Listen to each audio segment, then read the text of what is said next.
हवामान विभागाकडून देशातील अनेक राज्यांमध्ये अतिमुसळधार पावसाचा इशारा देण्यात आलेला आहे आणि तोच इशारा आज मी तुमच्यापर्यंत पोहोचवणार आहे, जो आपल्या सर्वांसाठी महत्त्वाचा आहे।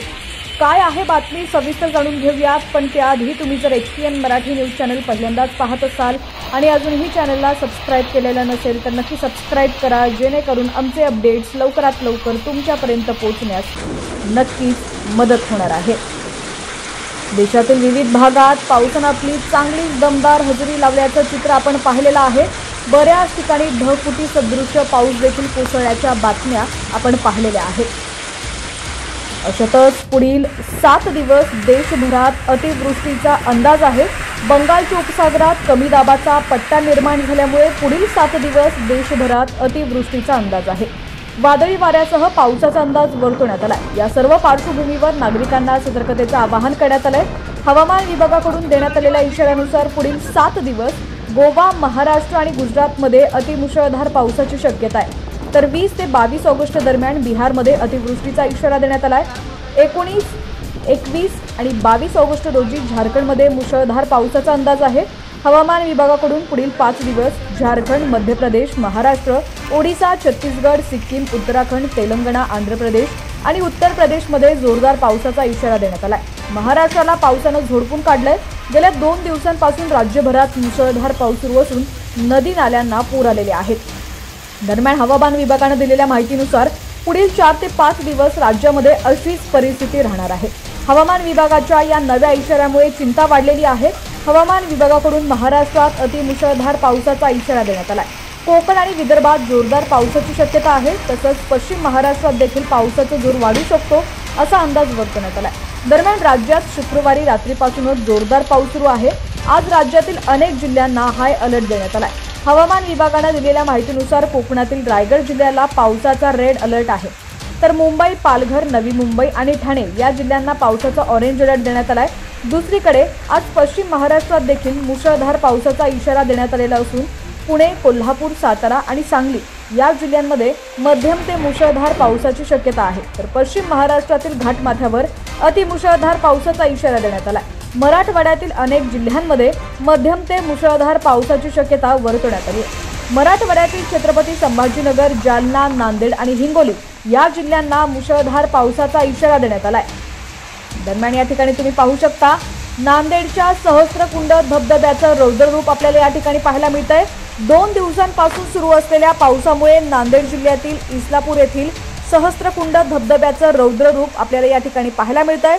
सततच्या पावसामुळे व वरच्या भागातून पाण्याचा प्रवाह सुरूच असल्यानं जिल्ह्यातील नदी नाले तुडुंब भरून वाहत आहेत। यावर जिल्हा प्रशासनानं नदीकाठच्या गावांना सतर्कतेच्या सूचना दिलेल्या आहेत। दरम्यान जो अंदाज हवामान विभागानं वर्तवलेला होता तो अंदाज आपल्याला खरा ठरल्याचं पाहायला मिळालं आहे। बऱ्याच जणांचा हवामान विभागाच्या अंदाजांवरती विश्वास नाहीये, मात्र आज तो जो काय अंदाज वर्तवण्यात आला होता तो खरा ठरताना आपल्याला या ठिकाणी पाहायला मिळतंय। मी तुमच्यापर्यंत कोणकोणत्या भागात पावसानं आपली दमदार हजेरी लावलेली आहे तेच आज मी तुमच्यापर्यंत पोहोचवण्याचा प्रयत्न करतेय। अमरावती जिल्ह्यात सलग दुसऱ्या दिवशीही ढगफुटी सदृश्य पाऊस कोसळलाय। अमरावती जिल्ह्यात सलग दुसऱ्या दिवशीही ढगफुटी सदृश्य पावसानं चांगलीच दमदार हजेरी लावली आहे। तिवसा तालुक्यातील सिरसगाव, अनकवाडी, रघुनाथपूर, मालधूर, माजुरीसह तालुक्यातील अनेक गावाला पावसानं झोडपलंय। नदीच्या पुराचं पाणी शेतात शिरल्यानं हजारो हेक्टरवरील पिकं पाण्याखाली गेलेली आहेत। शिरसगाव गावातून वाहणारं पाणी पुरासारखं या ठिकाणी आपल्याला पाहायला मिळतंय। शेतकऱ्यांचं लाखो रुपयांचं नुकसान झालेलं आहे। चांदूर बाजार तालुक्यातील शेकडो हेक्टरवर संत्रा बागांना पावसाचा फटका बसलाय।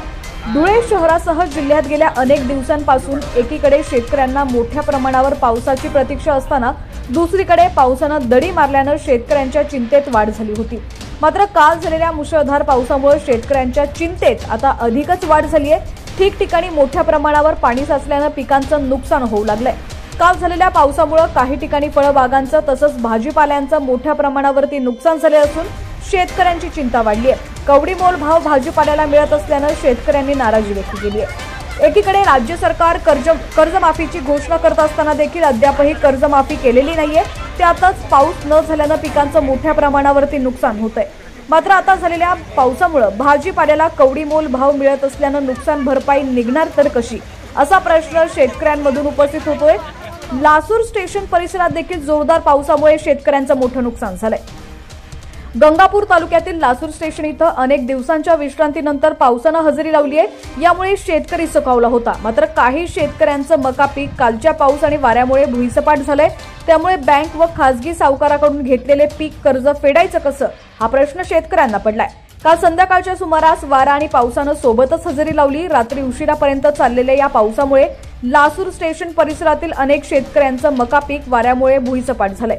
यामध्ये अनंतपूर शिवारातील गट नंबर 29 मध्ये नितीन जाधव यांचं तब्बल 1 हेक्टर मका पीक भुईसपाट झालंय। यामध्ये जाधव यांनी कर्ज काढून मका पीक फुलवलं होतं, मात्र पावसामुळे पिकांचं मोठं नुकसान झालेलं आहे। यामुळे आता नुकसानाची दखल सरकारनं घ्यावी अशी अपेक्षा शेतकऱ्यांनी केली आहे।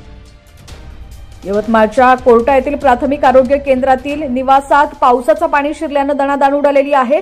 या ठिकाणी ही पावसाची भयानक दृश्य तुम्ही आता पाहताय HPN मराठी न्यूज चॅनलच्या माध्यमातून। उमरखेड तालुक्यातील कोर्टा प्राथमिक आरोग्य केंद्रातील 2 वैद्यकीय अधिकारी व आरोग्य कर्मचारी यांच्या निवासस्थानात पावसाचं पाणी शिरलंय।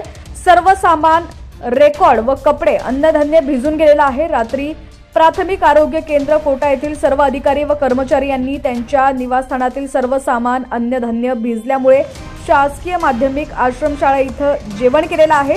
धुळे शहराला पावसानं चांगलंच झोडपलेलं आहे। पोलीस अधीक्षक कार्यालयाच्या आवारात पाणी साचल्याचं पाहायला मिळालंय। धुळे शहराला गेल्या 2 दिवसांपूर्वी हवामान विभागाचा रेड अलर्ट देण्यात आला होता। काल सकाळपासूनच धुळे शहरात रिमझिम पावसानं हजेरी लावली होती, मात्र काल संध्याकाळी पावसाची मुसळधार बॅटिंग धुळे शहरात पाहायला मिळाली। काल रात्री झालेल्या मुसळधार पावसानं अक्षरशः शहराला झोडपलंय। धुळे शहरातील अनेक सखोल भागांमध्ये पाणी देखील मोठ्या प्रमाणात साचल्याचं चित्र पाहायला मिळालं, तर शहरातील धुळे पोलीस अधीक्षक कार्यालयाच्या चाही बाजूंनी पाणी मोठ्या प्रमाणात साचलं असल्याचं देखील दृश्य पाहायला मिळालं। पोलीस अधीक्षक कार्यालयामध्ये अर्धा फुटापेक्षा अधिक पाणी साचलेलं आहे। दरम्यान आता ही जी दृश्य तुम्ही पाहता ही अरणी तालुक्यातील अनेक गावात पैनगंगा नदीच्या पुराचं पाणी शिरल्याचं पाहायला मिळतंय। शेतकऱ्यांचं मोठ्या प्रमाणात नुकसान झालंय। यवतमाळच्या अरणी तालुक्यातील अनेक गावात पैनगंगा नदीच्या पुराचं पाणी शिरलंय। शेतातील पिकं वाहून गेलेली आहेत, अनेक शेती जलमय झालेल्या आहेत, गावातील घरांची पडझड झालेली आहे, तसंच नागरिकांचं अतोनात नुकसान झालंय। उमरी कापेश्वर शेतात पुराचं पाणी शिरलेलं आहे। उमरी कापेश्वर गावाला पुराचा वेढा पाहायला मिळतोय। शेत शिवारात पुराचं पाणी शिरलंय। अरणी तालुक्यातील उमरी कापेश्वर गावात पैनगंगा नदीच्या पुराचं पाणी शिरल्यानं अनेक घरांचं मोठं नुकसान झालंय। कवाड बुद्रुक येथील गावाला पाणी पुरवठा करणाऱ्या विहिरीपर्यंत पैनगंगा नदीचं पाणी शिरलेलं आहे। सावळी सदोबा परिसरातील थड गावात पैनगंगा नदीला आलेल्या पुराचं पाणी आपल्याला पाहायला मिळतंय। पुराचं पाणी गावासह शिवारात शिरल्यानं नागरिकांसह शेतकऱ्यांचं मोठ्या प्रमाणात नुकसान झाल्याचा अंदाज व्यक्त करण्यात येतोय। पुराच्या पाण्यामुळे हजारो हेक्टरवरील पिकांना फटका बसलेला आहे। जनजीवन विस्कळीत झाल्याचं चित्र आपल्याला पाहायला मिळतंय। आता ही जी दृश्य आहेत ही आहे बुलढाण्यातील। बुलढाण्याच्या मेहकर तालुक्यातील डोणगाव शिवारामध्ये काल रात्रीपासूनच मुसळधार पाऊस सुरू असल्यानं आज सकाळी कांचनगंगा नदीला मोठा पूर आलाय। नदीच्या पुलावरून पाणी वाहत असल्यानं मेहकर वाशिम महामार्ग वाहतुकीसाठी बंद झालाय। संपूर्ण गावाला पाण्याचा वेढा पडलाय। अनेक घरांमध्ये पाणी शिरल्यानं घरातील जीवनावश्यक वस्तूंचं मोठं नुकसान झालंय। अजूनही रिमझिम पाऊस सुरू असल्यानं पुराच्या पाण्यात वाढ होण्याची शक्यता वर्तवली जाते। त्यामुळे पुराच्या पाण्यातून कुणीही धोकादायक प्रवास करू नये असं आवाहन प्रशासनाच्या वतीनं करण्यात आलेलं आहे। दरम्यान राज्यातील तुमचा जिल्हा कोणता आणि तुमच्या जिल्ह्यातील हवामानाची काय स्थिती आहे ती देखील आम्हाला कमेंट्सच्या माध्यमातून नक्की कळवा। या ठिकाणची ही जी दृश्य आता तुम्ही पाहताय ती दृश्य आहेत यवतमाळमधील पैनगंगा नदी काठावरील महागाव तालुक्यातील शिरपुल्ली या गावामध्ये 10 ते 15 घरात पुराचं पाणी शिरलंय। यामुळे 10 ते 15 कुटुंबांचं नुकसान झालंय। अन्नधान्य वस्तू खराब झालेल्या आहेत। अचानक आलेल्या पुरानं मोठं नुकसान झालंय। यात कोणत्याही प्रकारची जीवितहानी झालेली नाहीये। विद्युत पुरवठा खंडित झालेला आहे। शेती पिकांचं मोठ्या प्रमाणात नुकसान झाल्याचं चित्र पाहायला मिळालेलं आहे।